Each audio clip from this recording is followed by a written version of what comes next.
Welcome back to Silent Sales Machine Radio. We are your co-hosts. I'm Brian. And I'm Robin Joy. And this is Coach's Corner. Hey, everybody. Brian sounds like he's got a cold again. I know, what the heck? He's got all radio voice. It's just early morning hours. Early morning. Yeah, we usually do this later in the day. Well, this time we are going to put together another series. The first series we did on 7 core competencies of an FBA business, it went over really well. We got a lot of good feedback from that. So we decided to make another series of podcasts, and we're going to call this A Topic, a Tip, and a Term. The triple T. Yeah, isn't that cute how we did that? Topic, tip, and term. This is going to be for new Amazon sellers. We work with people who are just getting started a lot, and we wanted to make sure that we kind of go over some of those frequently asked questions from new people that we work with and things that might come up. We just take this one step at a time. I'm not sure how many will be in this series, but we're going to hit a few of those questions. Yeah. What are we going to talk about today, Brian? So today in the topic, tip, and term, we're focusing in the area of opening your Amazon seller account. That's the first thing you got to do, right? It is the first thing. So I'm kind of liking this radio voice. We just have to do podcasts before you get out of bed in the morning. All right. Back to opening your Amazon seller account. That's what people want to know about. Right. Yeah. All right. There are 2 types of accounts, right, Brian? Tell us what those are and how those work. 2 types of seller accounts. Yes, there's the personal account, and then there's the professional account, or individual account and professional account. Mm-hmm. So either of these 2 types will work when you're first getting set up. And I will be the first to admit that when I first started, I set up a personal or an individual account because I was like, well, I don't really know how far I'm going to take this. I want to explore it. And so I set it up as individual. Okay. Within a fairly short amount of time, we had changed it over to a professional plan. Well, and now you know the difference in the pros and cons kind of, and we're going to talk about a few of those right now. Do you wish you'd started with a professional account? It didn't really change anything for me, honestly. It was just because I set it up as a sole proprietor in the beginning. So it was just changing the account type, I didn't have to go in and change everything to a business. And we did that later. Right. So I guess. No, I'm saying, did you miss some of the benefits of having a professional account? Absolutely. Yeah. Well, let's just talk about this. So the individual account is, you're not committed to anything. You pay 99 cents per sale for each item that you sell or each transaction that you complete, whereas the professional plan is $39.99 a month, and there's no per item fees. So why would I pay $39.99 a month when I could just pay $1 or 99 cents per item? Well, there are a ton of good reasons. All right, well, let's talk about some of those. Okay, do you want to start? Well, I know the first one is if you have an individual account, not a professional account, you don't have access to any of the tools or tools that connect with the API. So those on-page calculators, right, like RevSeller and AZ Insight, can't use those in an individual account. So what are some of the things that you get with a professional account that you don't get with a personal or an individual account? Okay, well, I have this split out into individual and professional. So let me just kind of go through some of the points. When you don't have a monthly subscription fee, you pay $99 a sale, that's 99 cents. 99 cents a sale. $99 would be tough, wouldn't it? Okay, 99 cents a sale. Then that's an individual account. But you also don't have eligibility to be the featured offer. This is a big thing that a lot of people talk about. They're like, why can't I don't show up. I can't get the buy box. Yeah. And that's usually the number one thing is look into, say, are you running an individual plan or a professional plan? Yeah, because if you're running an individual account, then you're not eligible for that. The next thing you're not eligible for is a business customer offering. In a professional account, you can offer different prices for people who are shopping with a business account. You can offer bulk prices. You can offer bulk discounts. There are a lot of things you can do there. So that's something that you wouldn't be eligible for in the professional account. One of the other really big things that you don't have access to, Brian, is user permissions. Yes. So how might that affect me if I couldn't give user permissions? So, and with an individual account, you can't do any third-party tools access. So you have to have a professional account to run anything such as an on-page calculator, Think Okay. Rev Seller, Seller Amp, Yeah. AZ Insight, et cetera. To use a repricer, to use any inventory management tools like Seller Board or Inventory Lab. Basically, you can't do any of that stuff unless you have a professional account. So you're kind of flying blind. I mean, you've got access to the tools that Amazon gives you as an individual seller. Yes, but true. that's it. And we all know the whole reason that these other third-party tools exist, It's because there's not enough in Amazon. or it's not very user-friendly. Or we don't want Amazon to have all of our information. Maybe. Right. Many reasons for that. All right, so that's some of the things that are included or not included in an individual account. Let's talk about the professional account. In the professional account, which is $39.99 a month, you have the ability to have unlimited sales for that. You don't pay an extra fee no matter how many sales you have. You have no per item seller fee. Same thing said again. I'm looking at notes over here. Access to individual and advanced selling tools, including bulk listings, API, and reports. So that's what you were just saying, that you don't have that access in an individual account, but you do in a professional account. You, of course, will be eligible to be the featured offer on a listing. Yep. And you can offer unique business pricing. So the benefits, the other thing that I know is that you can't get ungated in a lot of things with an individual account. Anything. I think you lose all. Lose all ability. I think if you were a professional account, we've seen this before where maybe someone was professional and they backed off to individual, they lost all their previous approvals. Right. And then they couldn't get any back. Yeah. Not until they went back to the professional plan. So that's probably, the access to use tools with Amazon and user permissions. Those are three really big reasons that it's worth it to me. If I'm going to do this, I'm going to pay the $39.99 a month. Right. Get it going so you're not paying that out of pocket for too long. You're paying that out of your proceeds. But yeah, there are a lot of benefits that if you just wait and go later to a professional account, you will lose all that time and sales that would be applied to your being able to increase your seller metrics, get ungated in other brands and categories. You'd lose all that when you switch over. Well, you wouldn't have any to switch over to professional account where you could have been building all that time. So that's our advice, is to get a professional account. Right? There's also frequently some benefits associated with professional accounts for newer sellers. Oh, yeah, that's true. I think you have to have a professional account to leverage them, like credits on shipping or no inbound transportation, or there are a lot of different programs they run at different times. Storage discounts. Just because you're a new seller. And those are things that you get when you have a professional account. Yeah. Very good.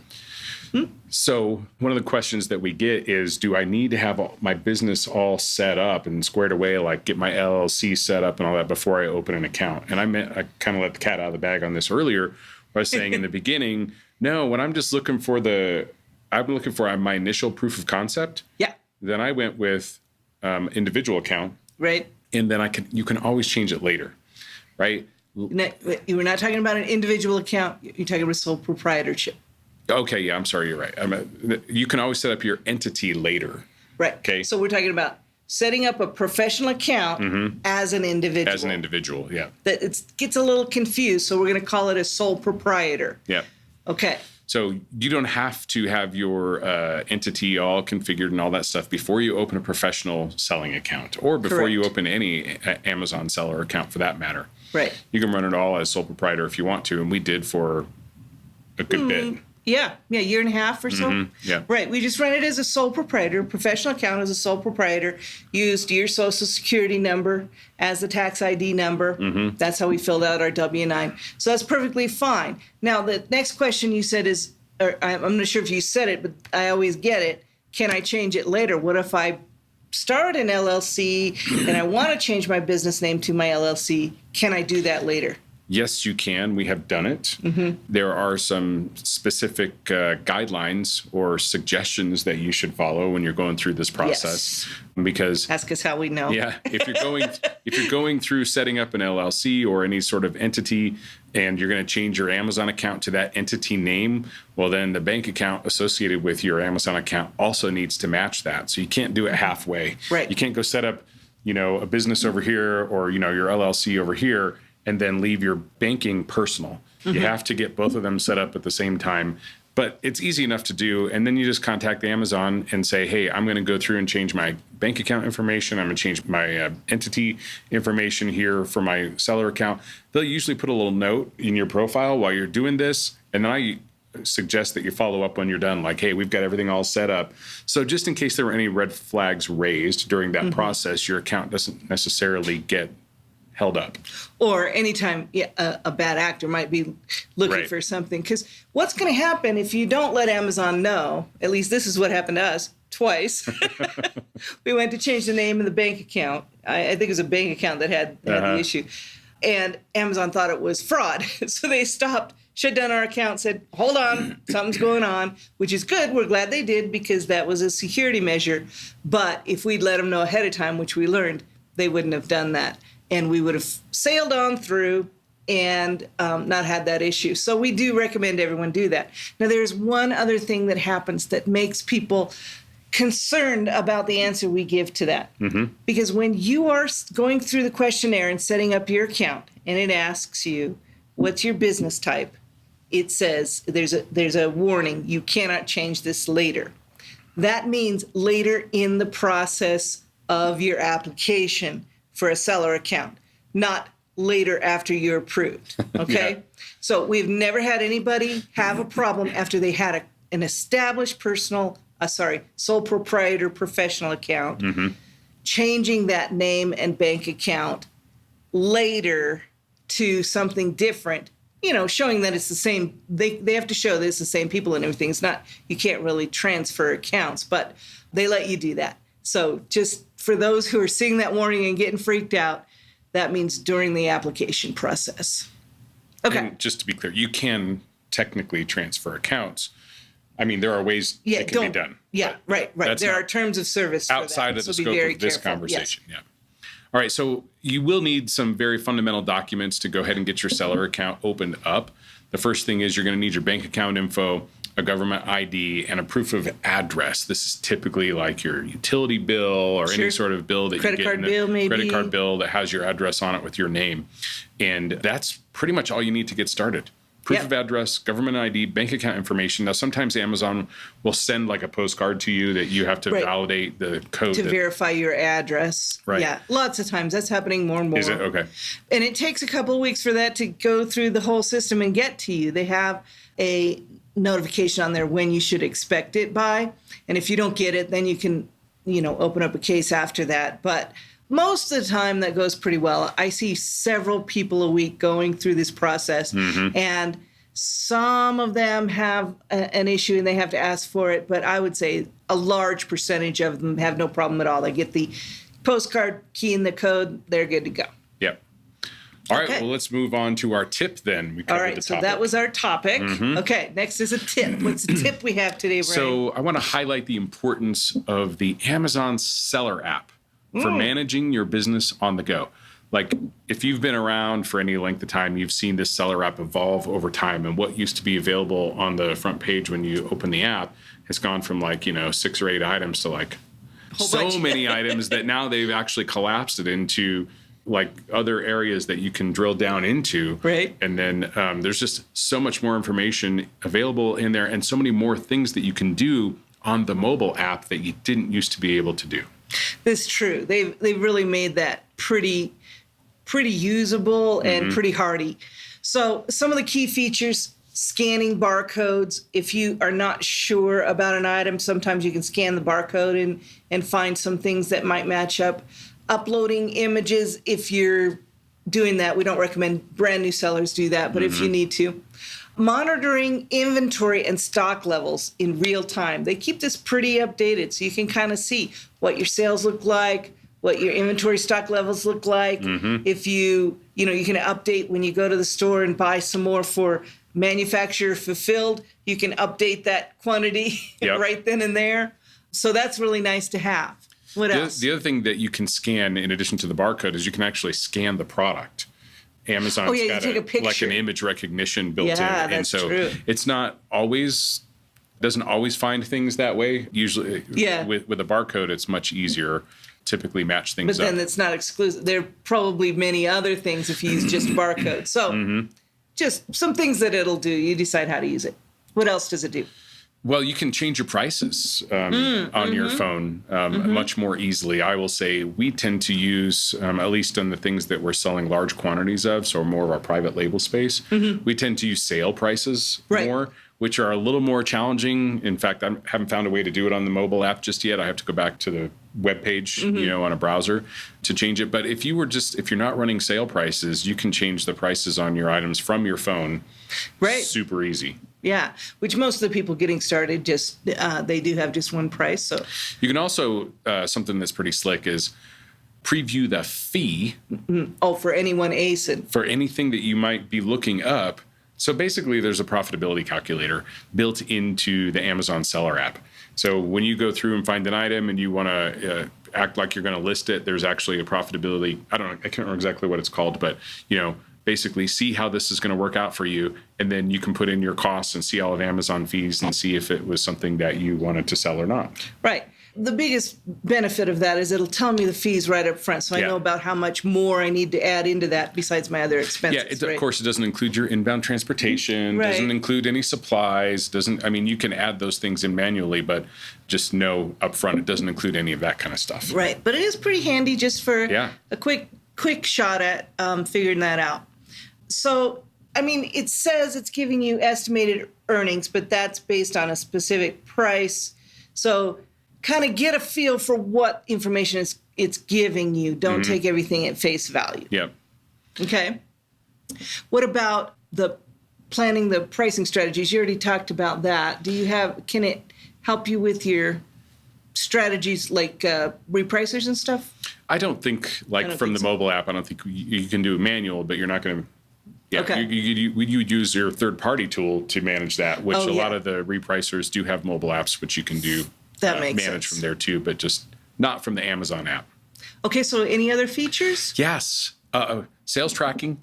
This is one of the coolest things you can do is sales tracking with charts in there, like on the mobile app is pretty slick. You see people posting their gold bars in Amazon, in My Silent Team Facebook group. That's where they're getting it from. Their mobile app is where you see those gold bars, and those are so fun. You can see the day, the week, the month, year to date. And I've noticed that I've seen some people posting in the Facebook group some pictures, and their app looks different than mine. Oh, because there are updates going on all the time, Much like other large software manufacturers.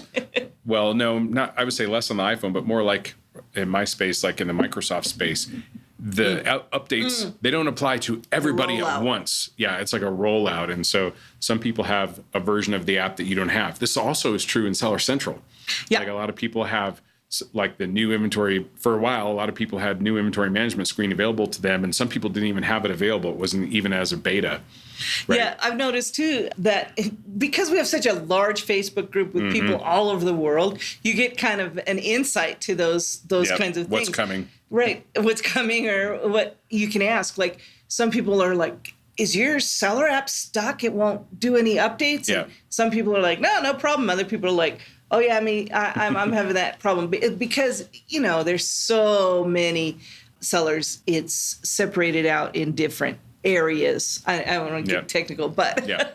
The other thing you can do is you can respond to your customer reviews and any questions from the mobile app, which makes it nice if you happen to be out and about or you're not going to be back to your computer for a while and you need to do that. You got some buyer-seller messaging. You can do that right from the mobile app. That's right. And I just want to stress the importance of that buyer-seller messaging. That must be responded to within 24 hours of that buyer-seller message arriving.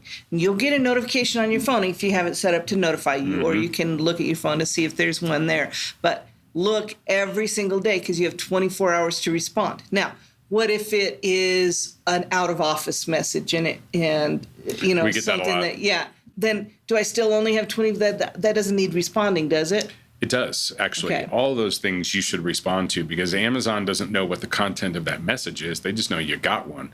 Right. And they know when you haven't responded to one. Yes. So when you get one, even if it's just no response needed, mark it no response needed. Don't just ignore it. Like get in there and take care of that. Right, exactly. So to be clear, if you get a message of any kind in Seller Central, you must either respond to that message or click no response needed within 24 hours. Yep. Otherwise, it'll hurt your seller metrics, and we don't want to do that, Right. especially when we're new, because we don't have any tolerance for that. Yeah. We want to keep our seller rating high. All right, so our tips are about the seller app today. Anything else on that? No, I think I'm good there. All right. So what's our term today? Oh, the terms. These are good. Topic, tip, and term. Uh-huh. Try to get used to saying that. One of the things in the seller app, or just your seller setting up your Amazon seller account in general, two really important things are your charge method and your deposit method. And what's the difference, and what do those mean?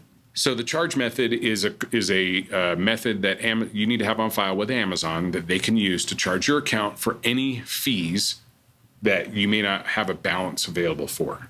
Okay. Inbound shipping, your subscription fee, fees when you sell, like your fulfillment fee. And, well, they'll take those out of the proceeds. Yeah, they take that out of the proceeds. But the other thing that comes to mind for me is if you have a pay-per-click campaign set up, your 5-cent campaign, and it's tied, you need to have a charge method in place for that. Otherwise, I mean, you have to have a charge method in place for the whole thing.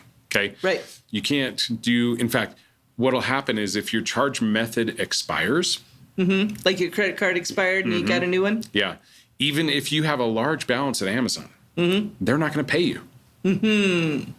Because they can't charge you. Because they don't have a valid charge method. So keeping that charge method up to date is critical for it's like very rarely do you have to change it, but when it needs to be updated, make sure you get it updated because it'll take your whole account down, not from being suspended or anything, just that Amazon can't do any financial transactions, so you're not going to get paid.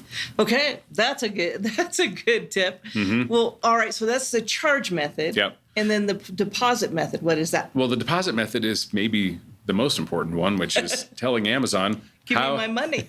how to pay you, right? And so if you change your bank account, or if the bank account, if anything happens there, you want to make sure that that gets updated. And this is where you can get into, we touched on a little bit earlier, if you're changing the bank account information, this is your deposit method, Amazon gets it on high alert when any of that banking account information starts to change, because they want to make sure that it's not bad actors that are coming into play here, right? So the deposit method, then you'll just need to keep that updated. Rarely does that change. I think we've changed our deposit method twice in just because we changed banks. Going on 6 years now, yeah. Just because we changed banks. So it's unusual to change the deposit method, but it can happen. Sure.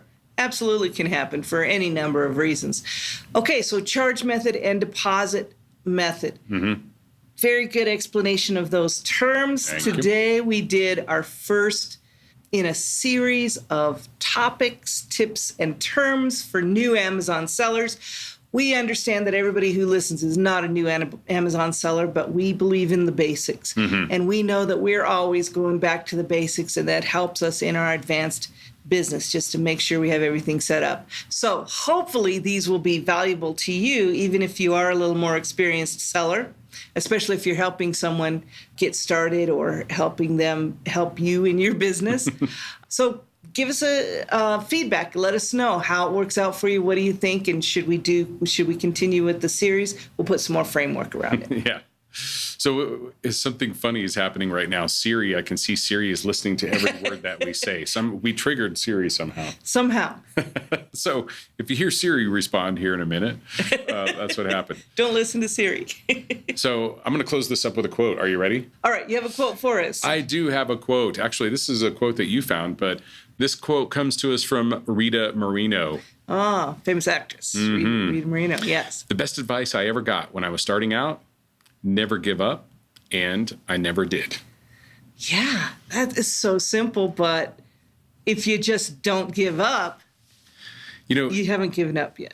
I've been talking a lot, feeling a lot lately for myself in our business, for other initiatives that we have going on, this concept of being hedged yes. in whatever it is that we're doing, right? And let me just give you a little bit of idea what I'm talking about here, because I think I hope it's impactful.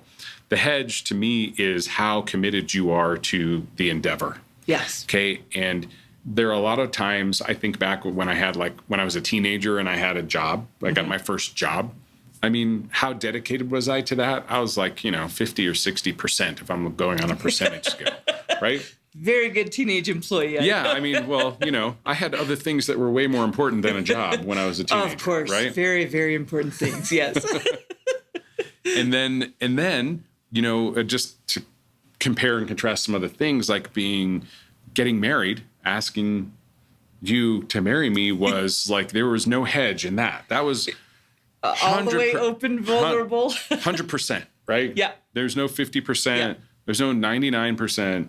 Right. That was 100% or was no percent. That's right. Both ways. Yep. You're Still is. Yep. 100% or you're 0%.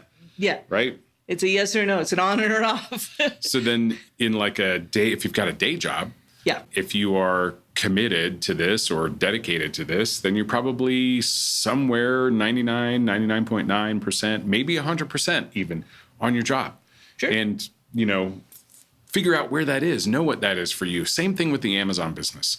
And this is where for me, this is where it kind of hits home. Okay. I can be 99% committed to my Amazon business. Yep. But 99% is not 100%. It's not 100%, and it's a hedge. It's a hedge. Okay. Just in case. Just in case. Well, I'm not going to be fully committed because something might happen that I might look bad, or I might, feel bad, or I might lose money. I might embarrass myself. I might, might not work out. So I'm not going 100%. I'm going to go 99. I might even go 99.9 or 5 nines, as they say in the industry, 99.999%. But I don't care. 99.999% is not 100%. Yep. I agree. Now, do you have to go 100% full bore the first day? No, you can take a step, dip your toe in, see what this is about, understand what you're committing to. A great way to do that is to get in a Kickstart program, silentjim.com/Kickstart. We'll tell you more about that. So yeah, you can certainly prove the concept. But when you decide to go. Don't hedge your bets, because what that does, it opens up the door for little things to creep in, excuses. Yep. Drive the wedge. And then what happens is that 99.999 whatever goes to 98. And 97, then 94, 90, and then 40, and then 30, and then you're starting all over. It becomes super easy then to say, well, I'll do that tomorrow. I'll do that next week. Okay, I'm going to start up again next month. Yeah, that's good too. Procrastination, excuses, things. Go ahead. I was just saying that, and to me, the biggest thing here is if you're 99%, well, then your outcome is uncertain. Yes. If you are 100%, your outcome is certain. If you're 100%, then nothing is going to stop you from achieving that goal. And that may take you, 5 months, 5 years, 5 decades, who knows? But if you're committed at 100%, it's going to happen. Well, and that brings us back to what Rita Moreno said. Exactly. Never give up. Yep. And I never did. You're the one who decides. You're the one who decides if you're giving up or not. Yep. Failure doesn't happen until you give up. Yep. You always have another chance until you give up. So don't do it. We want to do everything we can to help you, encourage you, so you don't feel like you need to give up. So there are lots and lots of things available in this community. Great way to find out about more of those is silentjim.com/book a call. Book a call with a counselor who can go over those things with you and tell you what you might be ready for next. So when that one ASIN goes bad, when you found one good thing and and the holiday season's over and you only had one holiday item that you were selling, you know what solves that problem? Test more ASINs. Test more ASINs. Let's go get some more ASINs, Brian. Sounds good. Thanks, everyone. Talk to you soon. Bye-bye. Cheers. Hey, thanks for joining us for today's episode. But before I let you go, let's spend a couple minutes with my good friend, Mr. Jeff Schick of jeffschick.com, just like the razor.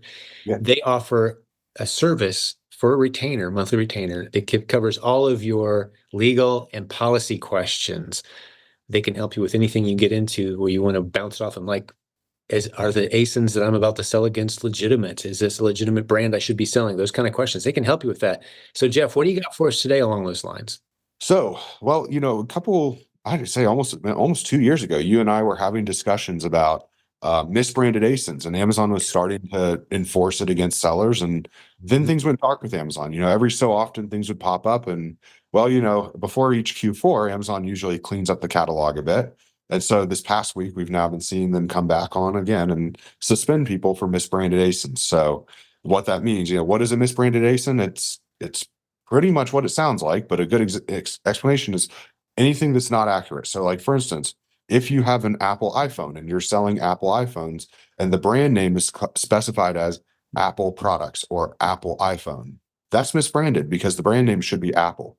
Just like if you're selling Nike, the correct brand name on a pair of Nike shoes is Nike, not Nike Men's, not Nike Active, not Nike Basketball, not Nike anything. It's just Nike.